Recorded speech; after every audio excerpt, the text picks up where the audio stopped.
Vous êtes sur France 24 et vous avez raison. Bienvenue dans votre journal de l'Afrique.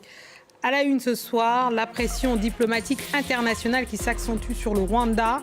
Washington a décidé d'imposer des sanctions financières contre des dirigeants rwandais, dont James Kabarebe, proche de Kagame, ancien ministre rwandais de la Défense, accusé de soutenir militairement la rébellion du M23 en RDC. L'Union européenne, de son côté, a convoqué l'ambassadeur du Rwanda.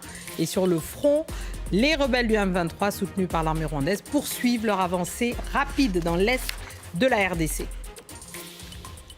À la une aussi, 6 mois de prison ferme pour Atada Tadjou.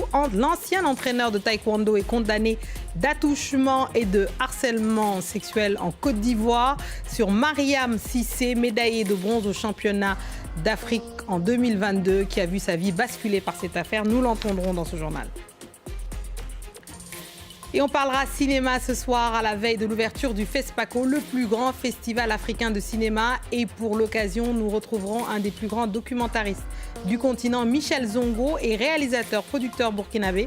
Et son dernier long métrage, L'homme qui plantait les baobabs, est en lice pour le meilleur documentaire. On ouvre ce journal par la pression diplomatique internationale qui s'accentue envers Kigali, accusé de soutenir les rebelles du M23 qui poursuivent leur avancée rapide dans l'est de la RDC. Ce jeudi, c'est Washington qui décide d'imposer des sanctions financières contre deux dirigeants rwandais, dont James Kabarebe, un proche du président rwandais et ancien ministre de la Défense, accusé de soutenir militairement la rébellion du M23. Mais qui est-il? Élément de réponse avec Clémence Valère. Il est l'un des plus anciens collaborateurs du président Paul Kagame. James Kabarebe, ancien général de l'armée rwandaise et ministre de l'intégration régionale du Rwanda. Lors de la rébellion contre Juvenal Habyarimana dans les années 90, il s'engage au sein du Front patriotique rwandais de Kagame. Il devient ministre de la Défense en 2010 avant de devenir conseiller à la sécurité du chef d'État rwandais. Depuis jeudi, l'homme de 66 ans est visé par des sanctions financières de la part des États-Unis, accusé d'orchestrer le soutien des troupes rwandaises aux rebelles M23. Kabarebe assure la liaison entre le gouvernement rwandais et le M23 et orchestre le soutien de la FRD au groupe armé.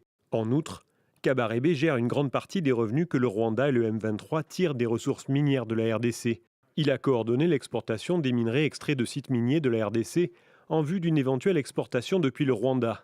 Militaire de carrière, James Kabarebe a toujours été entremêlé aux relations complexes entre Kigali et Kinshasa. En 1996, il joue un rôle clé aux côtés du rebelle Laurent Désiré Kabila dans le renversement du président Mobutu Sese Seko lors de la première guerre du Congo. Il sert pendant quelques mois en tant que chef de l'armée congolaise jusqu'à la rupture de l'alliance entre Kabila et le Rwanda. James Kabarebe dirige alors des troupes rwandaises durant la Seconde Guerre du Congo à partir d'août 1998.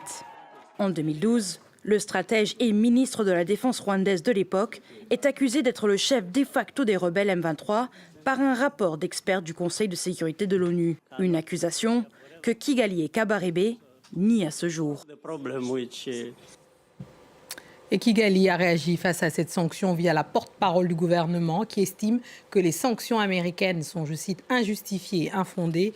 Et Yolande Makolo de rajouter, je cite, que la communauté internationale devrait soutenir et non saper les efforts en cours dans la région pour trouver une solution politique. Et on se rend à Kinshasa où les autorités congolaises attendaient ces sanctions internationales envers les deux responsables rwandais accusés de soutenir le M23 et espèrent-ils que ce sera simplement une première étape, comme nous l'explique notre correspondante Aurélie Bazara-Kibangula. Pour les autorités congolaises, ces sanctions américaines confirment ce que Kinshasa a toujours dit, que le Rwanda appuie et soutient le M23. Alors ces sanctions contre le ministre rwandais James Kabarebe et le porte-parole politique du M23 Laurence Kanyuka sont donc accueillies favorablement selon le porte-parole du gouvernement congolais. Mais pour Kinshasa, elles ne devraient être qu'une première étape. Les autorités attendent plus de sanctions, notamment auprès de l'Union européenne et de l'ONU. Alors devant le Conseil de sécurité à New York, la ministre congolaise des Affaires étrangères l'a réaffirmé. Les États membres ne doivent plus, je cite, se cacher derrière des déclarations d'intention. La RDC demande des sanctions ciblées contre des hauts gradés de l'armée rwandaise, mais aussi notamment une interdiction totale des exportations sur les minerais depuis le Rwanda. Alors selon le dernier rapport des experts de l'ONU, le M23 contrôle l'exportation d'environ 120 tonnes de coltan par mois vers le Rwanda. Le Premier ministre sénégalais et son gouvernement se sont présentés ce vendredi à l'Assemblée nationale pour répondre à des questions d'actualité soumises par les députés. Ousmane Sonko a présenté devant le Parlement les mesures que l'État va prendre pour sortir de la crise des finances publiques que traverse le pays. Il y a une semaine, la Cour des comptes a révélé que la dette publique et le déficit budgétaire du pays a été largement minoré par le régime sortant. Correspondance à Dakar, Déliman Ndao. La séance questions-réponses entre le gouvernement et les députés a duré un peu plus de 2 heures et a été marquée par moments par des séquences houleuses entre le Premier ministre Ousmane Sonko et des députés de l'opposition. Prenant la parole à la tribune de l'Assemblée nationale, le Premier ministre Ousmane Sonko estime qu'il faut un sursaut national pour dépasser cette situation après les chiffres alarmants sur l'état de l'économie sénégalaise révélés par la Cour des comptes. Cela passera, selon le Premier ministre Ousmane Sonko, par la rationalisation des ressources de l'État, un rebasing salarial, mais aussi des subventions plus ciblées en ce qui concerne l'électricité pour permettre aux populations les plus défavorisées d'en bénéficier. Selon le Premier ministre, il ne s'agit pas d'une mesure d'austérité. Je vous propose de l'écouter. Nous ne voulons pas que le pays s'arrête malgré la situation difficile. Nous voulons aujourd'hui travailler malgré tout, en faisant des efforts sur nous-mêmes, à dégager des marges budgétaires qui nous permettent, tout en continuant à respecter nos engagements, aussi bien par rapport à la dette intérieure que par rapport vis-à-vis de nos engagements internationaux, de pouvoir avoir des marges budgétaires pour lancer le programme Vision 2050. Le Premier ministre Ousmane Sonko a informé qu'en plus de cet audit déjà réalisé par la Cour des comptes, d'autres audits sont en cours dans l'administration sénégalaise et les résultats seront dévoilés prochainement. On va en Côte d'Ivoire où une nouvelle génération d'artistes et de chercheurs rendent hommage au travail de Frédéric Bouli-Boabré, l'artiste qui avait en son temps représenté la Côte d'Ivoire à la Biennale de Venise et exposé au MoMA de New York, est surtout connu pour avoir inventé un syllabaire pour l'écriture BT. Pour les 10 ans de sa mort, l'Institut français d'Abidjan lui consacre une exposition écriture BT, héritage et avenir à l'ère du numérique, visible jusqu'au 22 février. Reportage de Julia Guggenheim.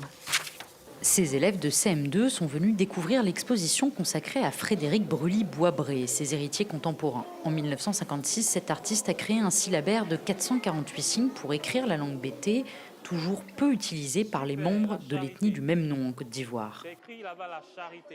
Moi, je suis BT, mais je n'ai jamais appris la langue BT. Je n'ai jamais entendu l'écriture BT. Donc, ça me permet de l'apprendre ici. Donc, je suis vraiment heureux. Une jeune génération d'artistes et de chercheurs s'est inspirée de son travail.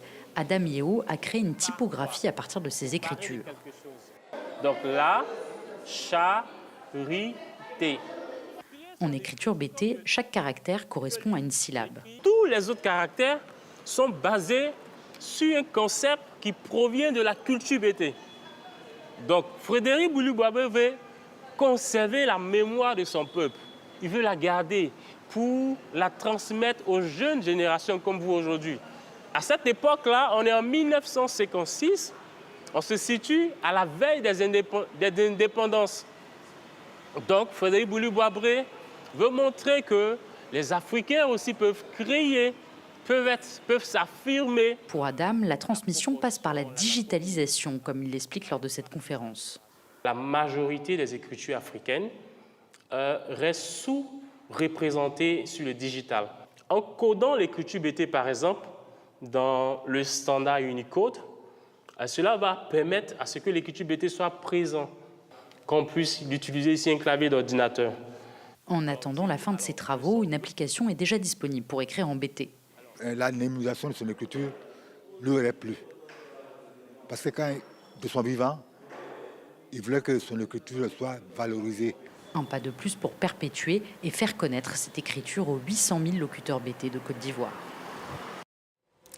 Et on passe à la culture. Dans ce JTA, à la veille de l'ouverture du FESPACO, on va parler 7e art, le plus grand festival de cinéma d'Afrique.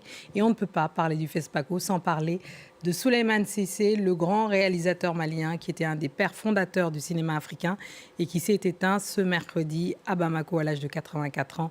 Il devait d'ailleurs être le président du jury long-métrage de cette 29e édition. On écoute l'hommage du documentariste burkinabé Michel Zongo qu'on a reçu plus tôt. Vraiment une réaction de tristesse. Voilà, on dit que la mort toujours nous surprend, mais on ne s'y attendait pas du tout, puisque le matin même, il a donné une conférence de presse où il rendait hommage, voilà, tout, voilà, donc c'est la vie. Nous le célébrons, puisqu'on dit aussi qu'un artiste ne meurt pas. Évidemment, on écoute Michel Zongo qui est venu parler de son film « L'homme qui plantait des baobabs » où il raconte l'histoire d'Elhadj Salifou Ouedraogo qui, depuis 50 ans, plante des arbres alors que sa légende de lui interdisait. On écoute Michel Zongo sur le choix de ce héros dans son nouveau documentaire. Ce personnage, pour moi, il est assez atypique.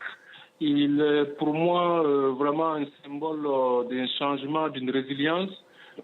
Que vous voyez que souvent dans notre culture, il peut y avoir des préjugés et tout, et lui il a transcendé tous ces préjugés, tous ces clichés pour planter des baobabs parce qu'on disait que s'il plantait un baobab, il allait mourir. Et voilà, il dit que son grand-père n'a pas planté des baobabs, il est mort, son père non plus. Lui préfère planter des baobabs et mourir que de ne rien faire. Donc c'est vraiment une espèce de métaphore pour moi et qui résume aussi la résilience du peuple burkinabé, hein, et qui, dans le silence, construit tout doucement. Et évidemment, le verdict de cette 29e édition du FESPACO, ça sera le 2 mars à Ouagadougou et on en rendra compte évidemment sur cette chaîne, sur France 24. Et c'est ainsi que nous refermons ce journal de l'Afrique. Merci à tous ceux qui nous ont suivis partout dans le monde et ce soir en particulier à Bamako où toutes mes pensées vont à la famille de Souleymane Cissé. Restez avec nous car l'actualité continue sur France 24.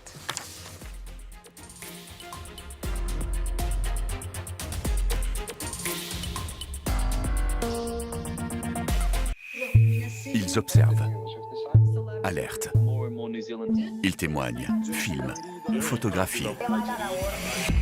Ils sont la voix des sans-voix. Ils sont vos yeux aux quatre coins du monde. Les Observateurs, un réseau de 5000 citoyens engagés aux côtés de France 24.